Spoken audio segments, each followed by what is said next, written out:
Hello everyone and welcome to our monthly webinar series that involves interviewing the experts in the field of online marketing. Our guest today has been named in the top 40 under 40 and the 30 best young tech entrepreneurs under the 30 list. He's also co-authored the book The Art of SEO and has undoubtedly created one of the most vibrant SEO communities on the planet. Rand Fishkin, better known as the Wizard of Moz. Rand, welcome to the interview today. Vineesh, thank you very much for having me. Great. Also a part of the panel today is Bob Monzel. He's a WSI Internet consultant from Colorado, and Bob's going to be assisting me in the interview today. Bob, take it away. Well, thank you, Vineesh. Rand, I'm just going to start with some of the questions that we have. You have a very early experience in the internet. Why did you choose SEO as a career?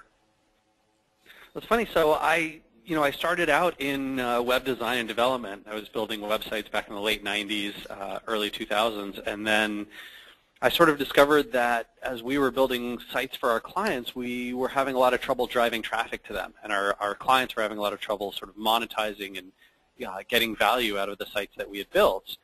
And so SEO was something we'd been subcontracting for a long time, and we didn't have success with those subcontractors. So I started investigating the field myself, and it just really appeals to me. So, one of the things that I love about SEO is just phenomenal people. You go to conferences, you go to events. I travel all around the world. I meet folks who are in the web marketing, sort of inbound marketing space and the SEO space, and they're just some of the best people that you'd ever want to meet. So whenever I go to a city, I love to find great SEO people. And then, of course, the practice itself is fascinating. There's lots of mystery around it. At least there was when I started the practice. There's lots of technical challenges, and there's also a lot of creativity required. So I think it just demands the right sort of skill set for what I enjoy. That's great. Rand, was SEO when you started off easier, or do you think it's a lot more challenging now? I mean, considering obviously, the advancement that SEO has made. But I mean, comparing it to when you started off, you didn't really have all these tools, these fantastic tools that can really help you decipher what to do for a client. So how was your experience when you first started off SEO in the early days? It's sort of weird. So, today you have far more tools. The search engines themselves are more open about how SEO works. I mean, Google actually built an SEO guide. It's not, right. By no means comprehensive, but it is something. They have a Webmaster Tools division. They didn't have that when I started. Right. Bing's representatives are on their forums answering questions. So it's a very different world. I mean, the thing that's different now, though, is that there's so much more competition. Right? So everyone's on the web now. Tons of businesses are vying for those ranking spots and for attention. There's a lot more to do. I think an SEO is responsible for so much more today than they ever were in the past. I wrote this blog post called Responsibilities of SEO Have Been Upgraded, and that is making it a lot more challenging to do the process than it was when I started. But at the same time, you're right. I mean, you do have a lot better tools, a lot more insight into what's going on and how the industry functions. It's much less of a closed system, so you can understand it. So it's tough to say which was harder. Very tough. Rand, who do you look for as who are your mentors? Who do you look for as guidance, being in a top position that you are? Well, when I started in the industry, there were a ton of people that I really, really looked up to and admired and followed in the SEO space. So, Danny Sullivan, certainly at Search Engine Land. At the time, he was with Search Engine Watch, which he had founded, and the SES conference series. And he's actually what got me into the public speaking world. He accepted a pitch of mine to one of the SES shows. He actually got me my first ticket free. He gave it away to me when I couldn't afford it. Back in, 2003 to the New York show, and was just an amazing guy all around. So I really admired and look up to him and appreciate not only what he's done for me, but what he's done for the industry. In addition, I've been surrounded by really smart and talented, amazing people in the search field, but also in the software world. So someone that I admire a ton and respect and look up to, constantly get advice from these days is Dharmesh Shah, who's the CTO and co-founder of HubSpot. based in Boston. And I have a lot of late night calls with him. Every few months something big comes up at the company, and I always think to myself, boy, I'm not sure how to handle this. And so I'll talk to Dharmesh. He's built a couple of successful software startups now, and HubSpot's obviously doing very well too. So that's been a terrific mentorship to have. And there's great people. My God, I mean, the list could go on and on and on. I wrote a blog post recently, actually, on my personal blog, and I had a list of folks who sort of helped me out in my funding misadventures. Folks like Jason Cohen from Smart Bear Software, and Nirav Tolia, and Dan Shapiro, who just sold SparkBuy to Google, and Kelly Smith from Curious Office, who invested in MAAS, Michelle Goldberg as well from Ignition. So there's just surrounded by great people. It's I'm a very, very lucky guy on that front. Good deal. You mentioned that SEOMOZ was developing. There are a lot of things going on. What are the latest developments at your company? Yeah, I mean, so we're working on a great variety of projects. I think some of the biggest things that we're tackling right now is working on our web index. So we realized Yahoo Site Explorer, which has sort of been the industry standard for years. I'm sure you guys have played with it. Yahoo Site Explorer is sort of going away at the end of this year, I believe. So sometime maybe November, December, maybe even January. But this tool is going to be gone, and this is sort of the primary way that webmasters, SEOs have researched who's linking to other sites on the web. And so our product, Open Site Explorer, is sort of a competitor to that, and I think we hope can serve as a replacement. So one of the things that we're investing in very heavily right now is growing our data, growing our freshness, growing the quality of the index, the quality of the metrics.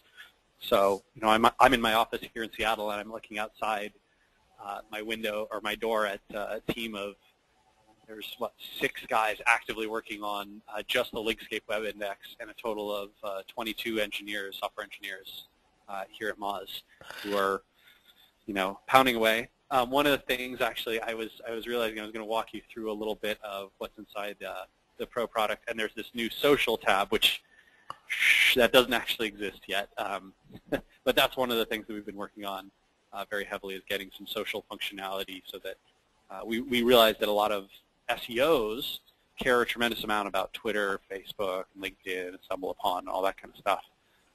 So this is one of the things that we want to provide for folks, is having analytics on their social media efforts too.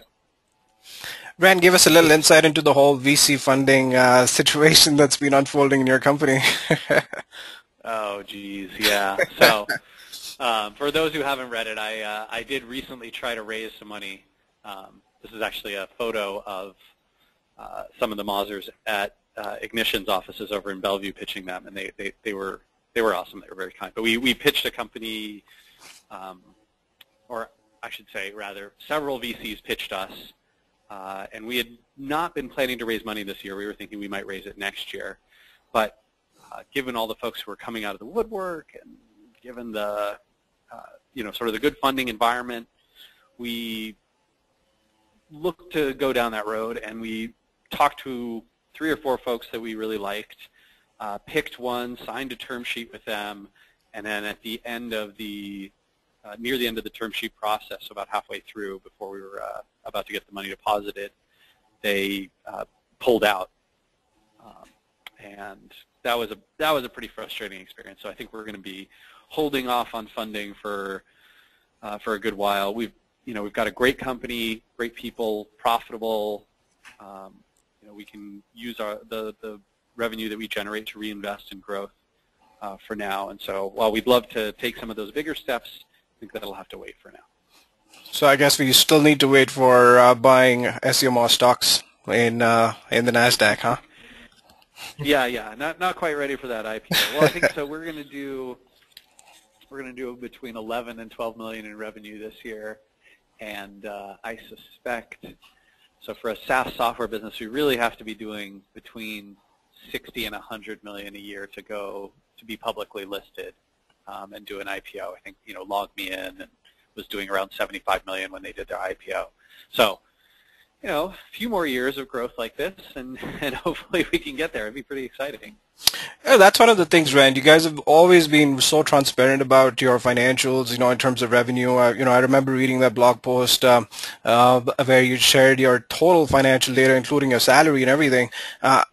There's mixed reaction to that. Some people are like, obviously they don't like to share financials, especially private companies. What are your thoughts on that? I mean, I guess this kind of goes to the whole aspect of SEOMOZ in terms of being totally honest and transparent inside out.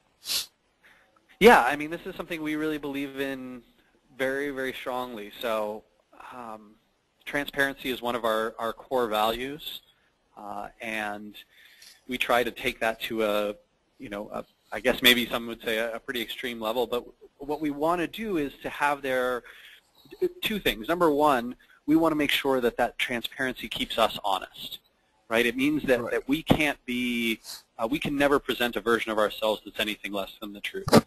And the second thing, of course, is that transparency lets everyone in the SEO community, everyone in the who's around Moz, be able to participate in this adventure with us, and that's been a wonderful thing. It means that I can travel to different cities and we can meet people all over, and we get emails all the time of people who have heard our story and want to help out and have some suggestions or want to contribute or just want to use us as an example. And that means so many good things for your marketing, for your product, for the growth of the company. I think transparency has actually been really a key driver in the success of the business. That's great. It certainly creates a stronger community, doesn't it? It does. I mean, it means that people feel like they know you, like they're a deeper part of you, and that means that they do more sharing, that you can learn more from the people around you. It means that they're more invested in the community. They're more invested in the product and the success of the company. It creates an emotional resonance that's very, very powerful. And I think, I was saying to someone recently, even if something awful were to happen, and for some reason SEOMOZ went out of business or collapsed or something like that, I still feel like we've been able to have a really positive impact this last, what has it been, 7 years. On the field of SEO, on the field of inbound marketing, and sort of on the software startup world as well. And I hope that example can be helpful to other people. One of the reasons that I share so much in these blog posts is, I kind of say to myself, like, I wish I could have read this blog post before I went out, and rolled the dice, before I went out and tried to raise funding. And that's what I hope to create with these. With the transparent telling of our story. Well, and you've been very, open and honest about why you have gotten out of consulting on your posts as well and focused on technology. But it'd be nice to hear, straight from you. Why did you get out of consulting, and what was the draw there? Well, so we launched our software business in January of 2007. I think basically it's because we were not smart enough or talented enough to figure out how to scale a consulting business. And that's not to say that it's an impossible thing, just that there are people who've built great consulting businesses out there to scale. I think I'd look at some of our partners. Distilled has done a great job. Seer Interactive in Philadelphia is doing a great job. Vertical Measures down in Arizona is doing a great job. Like, there's lots of companies. Gosh, I mean, what did iProspect sold for? Or sorry, iCrossing sold to Hearst for $320 million. I mean, right. they built great consulting brands, but we really could not figure that out. I was always taking every call myself with clients. We hired a few other consultants, but the clients always wanted to talk to me, and I'm a softie, so of course I jump on the phone with them. I don't take on everything myself. So it just wasn't building a scalable business, and we were getting lots of traffic. We had built some tools to do consulting ourselves, and so we just made those available. I think back those days you could like PayPal us $39 a month or something and get access to all the tools that SEOMOZ uses for our own consulting business, which were far inferior to what we've got today. But it was it was less of a conscious decision and more of a sort of natural flow of, boy, you know, how do we make more money with consulting? Well, we'd have to take more clients, but then I'll be busier. So we really went in that software direction, and that allows us to scale up and to, you know, have a higher profit margin on the cost of running things, which means we can reinvest more in the business and grow faster and reach more folks and build better tools. So I think I was always meant to be, you know, a software CEO type of guy. I just wasn't cut out for the consulting life. Right. Rand, there's been a lot of buzz and a lot of talk about the SEOMOZ Pro toolset in the internet consultant community. So could you actually just kind of walk us through the Pro toolset and like all the benefits, features, advantages that come out of being a part of the SEO Pro membership? Yeah, I think I can do that. I warn you though, I don't like to sell our own stuff. Oh, of course. Let's more position it more along the lines of. I'll walk you through what's in here. So, I mean, the idea behind Pro is fairly simple. It's essentially two things. Number one is this campaign where you can set up websites. You can see I've set up a bunch of websites in my campaigns here, slots here, so Drawer and HubSpot, my personal blog, SEOMoz, Search Engine Land, created one for SurveyMonkey. And then I can track keyword rankings and on-page optimization. I can track the it does a weekly crawl of my site, so every week it'll crawl my site and tell me if there's any sort of problems or things that I've messed up, things that need fixing, big missed opportunities, that kind of stuff. And it will also keep track of a lot of link data for me. And then the second part of Pro is a bunch of different tools, including things like Open Site Explorer and our SEO toolbar, which I've got up here, the MAAS Bar. And those are essentially research tools to let SEOs in their day-to-day work be able to dig in deeper and learn things about what's going on here or there and get access to information faster than they ordinarily could. And those research tools are sort of for one-off usage. So I'll start with Open Site Explorer. So here's Open Site Explorer. Bob, what's a website you're working on, or what's your website? Let's take a neutral one, Rand. Let's do CNN. Okay, all right. Why don't we do CNN? Sounds good. Of course, CNN has a lot of links, so let's see how fast this. Wow, that was super fast. That is impressive. That was amazing. All right, I guess it's working like a charm today. So what I can see here is some metrics, right? How important is this particular page? How powerful and important is this domain? How many unique domains are we finding that are linking to it? And one of the good things to know about Linkscape, which is our web index that powers Open Site Explorer, powers our MAAS Bar, powers Pro, is that our index is between about 50 to 75% of what Google keeps in their main index at any given time. So we have about 50 billion web pages in this most recent index, 51 I think, and Google says they keep between 100 and 120 billion in their index. Well, that's incredible. And we're probably, yeah. It's quite remarkable how big the web is these days. And so you can see like these are the linking root domains that we know about. Total links, we can see 1.7 million links. And then we throw some social data in here too. So Facebook shares, likes, tweets. And I suspect for some reason we're not getting the Google plus ones properly through the API for CNN. Because I would think they'd have a bunch of plus ones. It's weird. Let me test another quick URL. I know SEOMOZ has got a bunch of plus ones, so let's see if that's... Well, that's grabbing properly. Well, curious. We'll see. Is it possible CNN? No one has plus one CNN? I almost feel bad for them. we should all go plus one them, those poor guys. That's right. So you can see in here it's got a list of all these links that are pointing to you, and I can say, oh, you know what? I only want to see followed in 301s from external web pages to pages on this root domain, and group them by domain for me, because I don't want to see a bunch of different links all from the same site. I want to see them selected out. And so then I can filter on that and get this view of, okay, here's some of the, the best pages that point to SEOMOZ. And there's Marketing Pilgrim, Lulu, there's the Xenu website, the Huffington Post, Technorati, some blogs, Smashing Magazine, Techipedia, Search Engine Land. So it's great, right? I can go and research not just who's linking to me, I can go research who's linking to my competitors, right? Who's linking to to niche websites in my industry? Who's linking to the big hubs and portals? Maybe I want to see who's linking to, something. If I search for SEO, let's look at the Wikipedia page, right? And I might say, oh man, I would love to know who is linking to Wikipedia, and get a list of those folks. And then I can say, boy, maybe some of these are going to be great link targets for me. So I can look in here and say, okay, let's do external only. And then I can say, oh, well, these top SEO link, maybe I should check them out. Maybe they would want to be an affiliate for us, right? Maybe they're a great business development partner. Here's socialmedia.biz. As we build up social products, maybe I want to reach out to these guys. There's just lots of opportunity for business development and link research and all those kinds of things.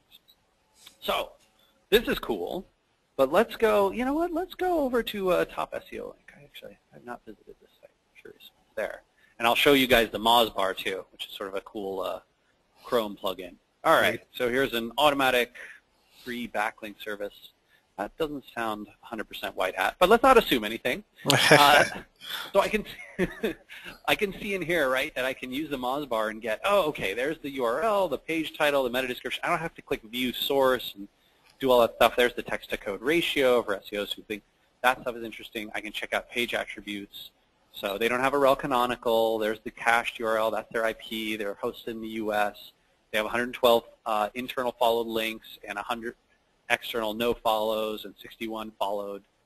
I can see link data about them on here, and I can do cool stuff. So let's go back here and search for, I don't know, how about Marketing Ninja? We'll search for that.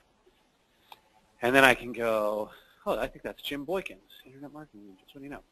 So I can go in here and say, oh, show me the SERP overlay, right? And this does all sorts of cool stuff. Shows me all this information about these different pages. I can see like, oh, fascinating. This guy, Marketing Ninja, not actually that well linked to. I bet they're ranking because they have the exact match domain name, right? I mean, that is probably what's ranking them there, as opposed to some of these other pages, which might top rank blog.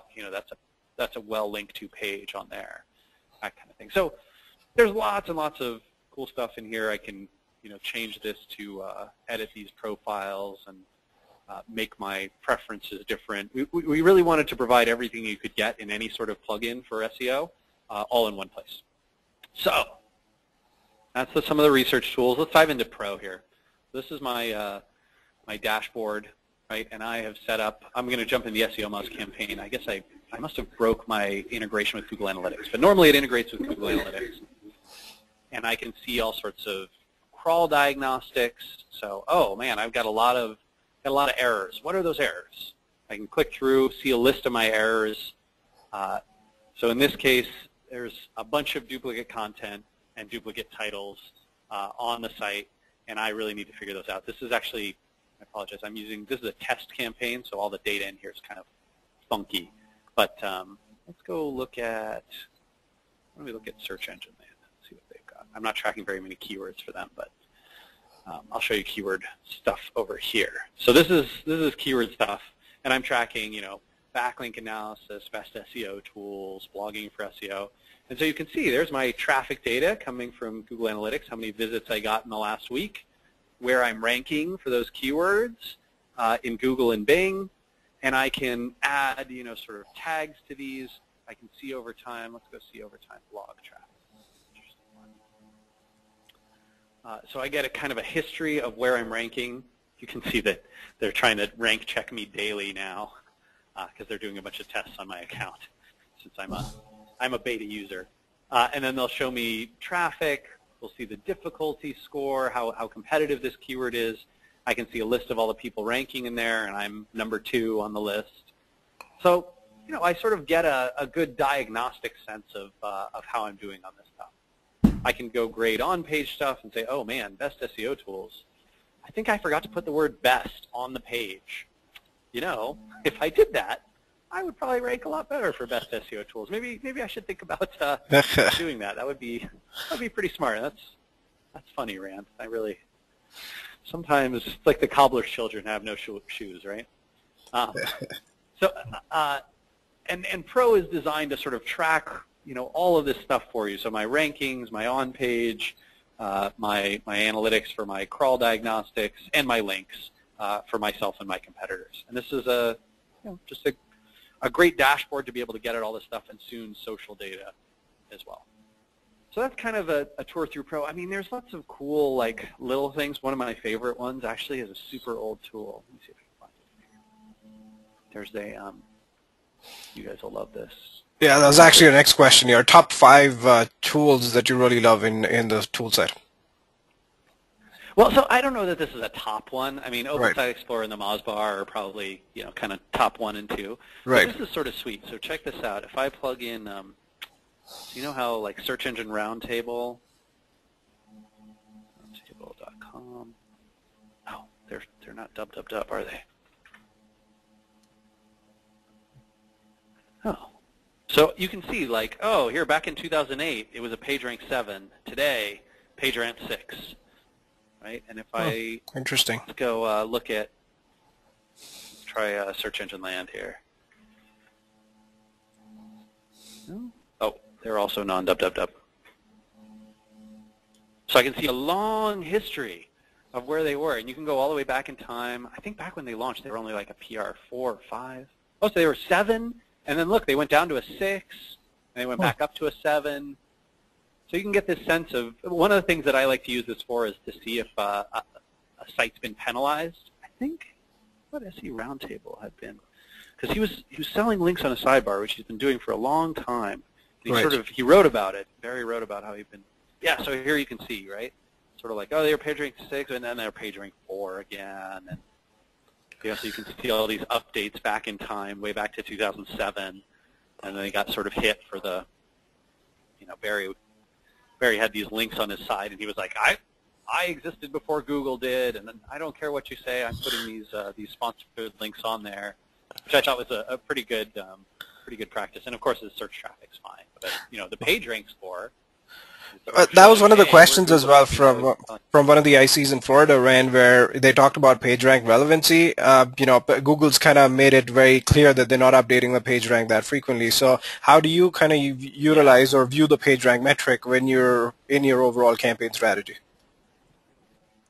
I mean, again, PageRank is a tiny little portion of the whole story with SEO. A tiny little portion of the Google algorithm. The biggest thing that it's going to be useful for is getting more pages indexed. So if you can do a good job of flowing PageRank down to deep pages in your site, you can make sure that if you have a large site, it's getting well indexed. But flowing, if I could just get a bunch more PageRank flowing to a page that was ranking number 2, I'm probably not going to be moving that up to number 1. Now, if I can get a bunch of different domains linking to it, and they're linking with good anchor text, or I can, improve that page's user usage data. I can get some social signals going on that page, signals of authenticity. That stuff's going to help. So PageRank to me is not particularly important, but it is sort of fun and interesting to look at. And this was just one of those, sort of old tools that's sitting around in the toolbox that's kind of fun for examining whether a site might have been hit by a penalty. Right. And when a PageRank drops, we can always assume that it is a penalty. Well, I mean, in this case, it's, I think that Barry has written about the fact that, Google told him, hey, we know about you selling links, and we've done this. But yeah, this is a tool that if you're, I don't know, you're doing a link, you're attempting to get a link from some site, and you're thinking to yourself, boy, I wonder if these guys will look a little suspicious. You might just want to check this out to see if this is the kind of site that, oh, maybe they got hit by something. Maybe something went wrong with them. Maybe maybe Google doesn't like them as much anymore. So kind of good for that. And then of course, you can compare against other metrics. So I might go over to SE Roundtable here and check the MAAS Bar, and I can see, oh, they've got a MAAS rank of 6.52. Like this is clearly an important site, right? Important, well linked to site. Good root domain authority, 80 out of 100 there. Good page authority, lots and lots of links from lots of places, reasonably high trust. I would think to myself, this is probably a totally trustworthy site. But as we saw here, these links probably do not pass any value because Google knows that they're selling those links, and so they're reducing the value that's passed by them. Right, right. Great, and I think the educational part in the Pro Tools is also phenomenal. Special mention for the beginner's guide that you have, which I think is just a fantastic compilation. It's a mandatory read for all our new hires in our company. Oh, yeah, thanks very much. So we actually, we do a lot of stuff through, through Learn SEO, and most of the stuff that's in here is free. And the goal with that is a little different. I mean, when I kind of go back to the mission of SEOMOZ and my personal mission, it's I want more people to get more excited about SEO. I want to get more excited about inbound marketing, like what search and social and content can do for their websites. And so, providing education for free. I mean, we do, Whiteboard Fridays every week. We run a blog that we post to every day, and there's tons of good tips on there. And all of that content is free. And then hopefully, the idea is also that people who are interested in that content will go and take a free trial of SEOMOZ, and if they find Pro useful, they'll stick with it and become paying customers of ours too. So we do lots of cool things in here. One of my favorites recently is this. Have you guys seen the Google algorithm change history? So this is kind of cool. It's put together by Dr. Pete, who's one of our associates, and he actually tracks all, going all the way back through the years. You can go back to 2003. You can see there's Florida and the supplemental index update. There was Fritz and Esmeralda and Dominic and Cassandra and Boston, like all these different updates. And he's got links out to all the, all the different blog posts about the different updates and what they meant and what they changed. So you can get a sense of reading through this, like, oh, man, here's how Google combated this form of spam. Here's like they got more relevant here. This is when they added local results. Here's when they switched from, I think they killed the Google dance. Yeah, monthly Google dance came to an end in Fritz. So you're like, wow, just fascinating stuff. That's awesome. Rand, give us a pick of like the top 5 experts that you kind of follow very religiously in the SEO industry. Oh boy. So I have a list of I think it ranks for best SEO blogs. Oh, what do you know? So some of the people recently, I've been really impressed by a couple of folks. So Will Reynolds, who's at Seer Interactive in Philadelphia, incredibly impressive guy, just smart as heck.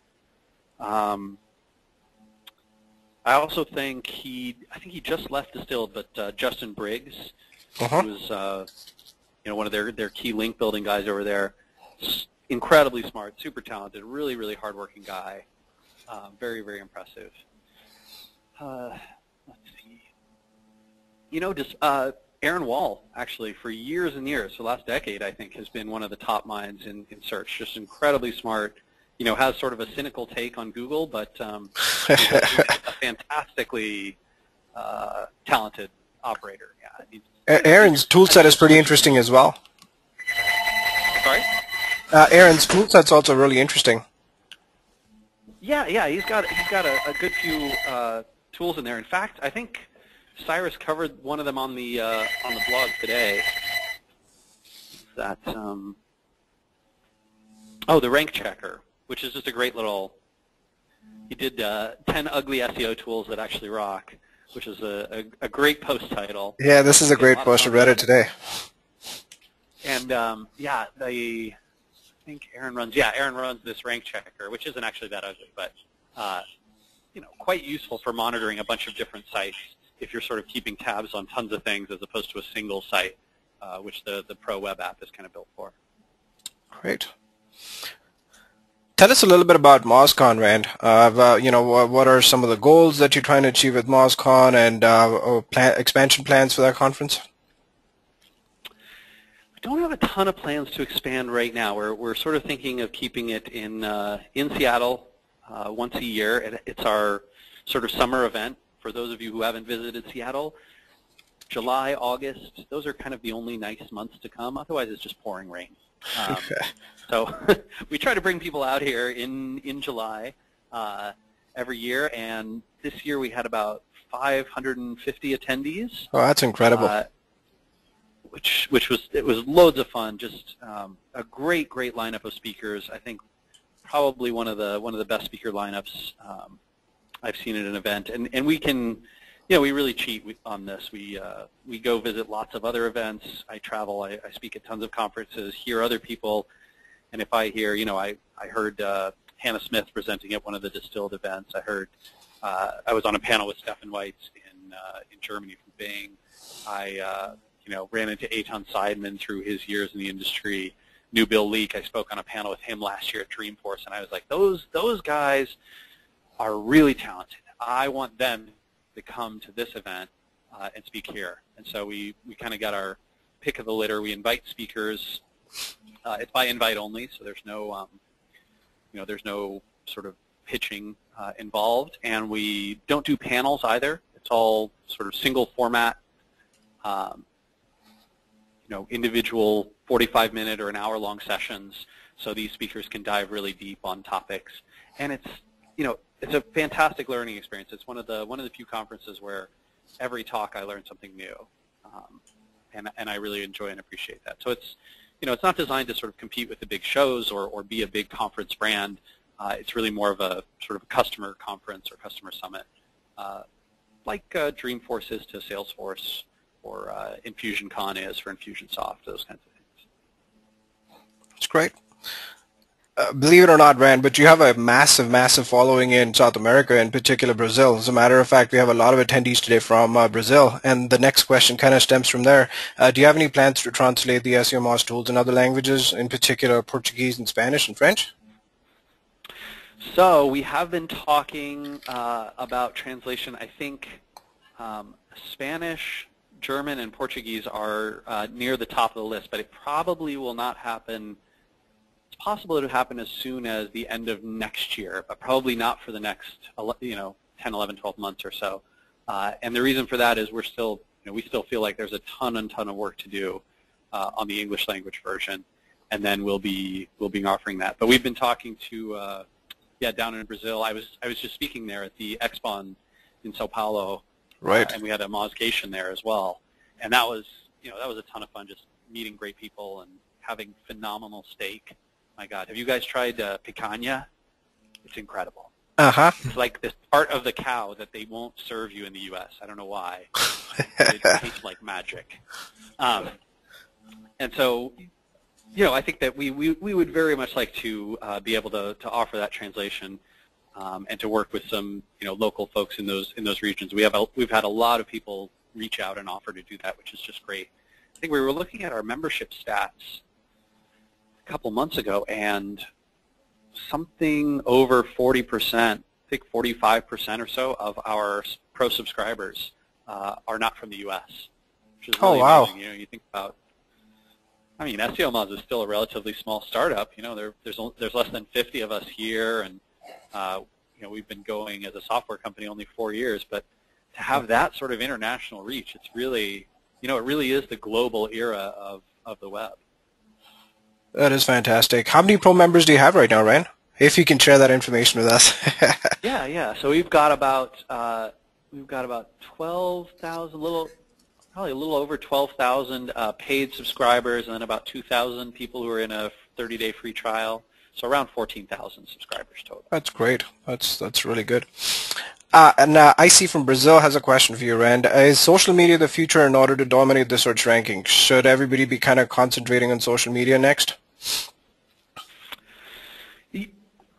I would say don't put all your eggs in the social basket, but you also can't ignore it. I mean, when I look at something, what was I just searching for? Best SEO blogs, right? And I mean, when I see this, look, this is crazy. I'm going to shut the SERP Overlay for a sec here. But it's just nuts to see, the rich snippet here, right? This is the rel equals author tag that's showing my profile there. And then I can see, oh, there's my brother and Sean Ferguson and Richard Baxter who +1 this. Google is clearly trying to make social a big part of what I see in the search results based on my network. And to think to myself, man, if I could, if I had the option between trying to go out and, get hundreds of links and try and earn those links to my site, or could I build a big social following, and then all the people who are in my niche who would be searching for things would see all my content ranking first because I +1'd it and shared it and tweeted it and all that. That's just a, when I think about it, that's a much easier way to do marketing. It's sort of a more natural one too. So if Google keeps going in this direction where they, they really make a lot of this stuff, I'm trying to think, what was a good one? New York, Italy. I think they were showing me, oh, maybe it's not here anymore, but they were showing me, they'll show me stuff from my wife's blog, my wife's travel site.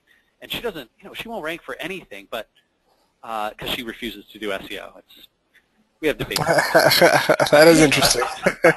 Well, I'm like, you should just do some keyword research and then maybe try to get some links. She's like, no, I just like writing. I don't want to do any of that. But regardless, like she'll rank in the results because she's +1 something or because she's tweeted it and shared it or someone in my network has. And it's great. It's a very sort of different way of earning search traffic, but it really can work. And I think that if Google Plus continues to take off and if Google continues to keep focusing on social in their search results, then social is going to be a huge channel for winning SEO. Great, and this kind of goes back to the whole Google Plus experiment that you did some back. The results are kind of interesting.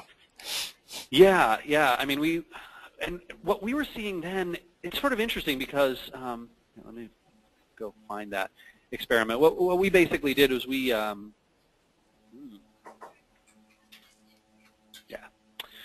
we tried to run some tests to see if just +1ing something could get us ranking higher for the results. And what we found is +1ing something or sharing it on Google Plus on the network could get something indexed, but didn't appear to necessarily impact its rankings. Right. So it's kind of a fascinating thing from that perspective.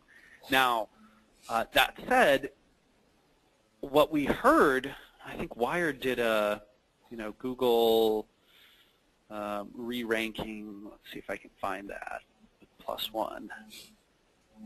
Yeah, so Google did this. They're going to explore re-ranking the search results using +1 button data, and Wired broke this story I think last week. So if we see that happen, man, you got to be in social then, right? You've got to be getting those +1s. So right. This is a very, very interesting take. One of the things, by the way, that I think SEOs need to watch out for is if you just start going and +1ing all your own stuff and you're not +1ing anything authentically, I try to be really careful with what I +1. Right. Because I think they're going to be using your voting history to see if you are a manipulative user and then they're going to ignore you, or whether you're an authentic user and then they're going to use your data. So I just urge SEOs to be really cautious around what they +1 and don't. I think if they start to see like, this page has a super high bounce rate and very few links and nobody else +1'd it, but this one guy did. Well, he's probably a spammer who's trying to manipulate his rankings. Let's devalue all of his votes. Right. I just don't want people to fall into that trap. Great. Question from NIC from Brazil again. Any recommended tools to analyze optimization of videos, Rand? Oh, man, this is one of those hard ones. There's not, to my knowledge, there are not great tools out there. You know what? I mean, you can do YouTube Insights. There's YouTube Insights, but I guess if you have like independent videos that you want to analyze, it's kind of tricky, huh? Right, because you sort of want to, I mean, what you want to figure out, like we use, I'll show you what we use for Whiteboard Friday. So we use a tool called Wistia, which has some great analytics on it. Get this Twitter building one. So you can see in here these video stats, which are great, and Wistia will provide that data for you. The frustrating part that you really want to know is sort of like how effective could this video be from a content perspective? How much is Google using video in these particular search results? Right. How many views do the top ranking YouTube videos have? All that kind of stuff. And that is a little tougher to get. But these analytics are awesome. And the other thing that Wistia does that I really like as a video SEO tool is they automatically submit video XML sitemaps for us. And I'll show you in here. So this embed code, The amazing thing about the embed code here is that this embed code will actually point back to SEOMOZ. It doesn't point back to Wistia's hosting service like Vimeo or YouTube would. It'll actually point back to this page, meaning that anyone who embeds the video links back to us, which is just awesome. So I'm a huge fan of Wistia for those two reasons. That's terrific. Great, and I guess we got time for one more question. Okay, the infamous Panda updates, link building, Rand, your favorite topic. Awesome. In light of the Panda updates, there's been tons of discussion about article marketing. You've done Whiteboard Fridays on article marketing. You talked about it quite extensively in your last webinar that you did. What is the route for best link building in light of the Panda updates? How should the SEO industry go about link building? Well, so I mean, this is kind of a funny one because I don't think article marketing was ever particularly awesome. I know it worked for some people sometimes, right. But I also got a lot of people penalized. I mean, I jump into the SEOMOZ Q&A, and right. someone will say like, oh, my website got penalized, and we'll look, and it's a bunch of junky, essentially article spinners, like those, whatever, article marketing bot or whatnot. Where people use these services, pay a few $100, get their site listed on a ton of these, and don't have any quality backlinks whatsoever. Right. And so their profile just looks super manipulative. I would say that article marketing, there's a great way to do article marketing, which is sort of the old school, like guest blogging, content syndication, writing posts on other sites, contributing editorials and opinion pieces. Like all of that is fantastic. If you can go do that on, real sites that real people subscribe to and read and enjoy, and, that's going to boost your brand, go do it. It's not just going to be good for your SEO. It's great for branding. It's great for building up your connections in the social space and on the web as a whole. But, if you're sort of thinking, oh, let me just pay $500 and spin a bunch of articles on a bunch of different websites and get these links back, like, oh, man. How long could that last? Right. I don't know. I just think it's a super dangerous tactic. If if you're an experienced gray black hat guy and you've got, tons of sites to burn and spare and you don't mind getting in the penalty box, go for it. But if you're building a real brand on the web, I would urge you to do something that's going to work long term. Right.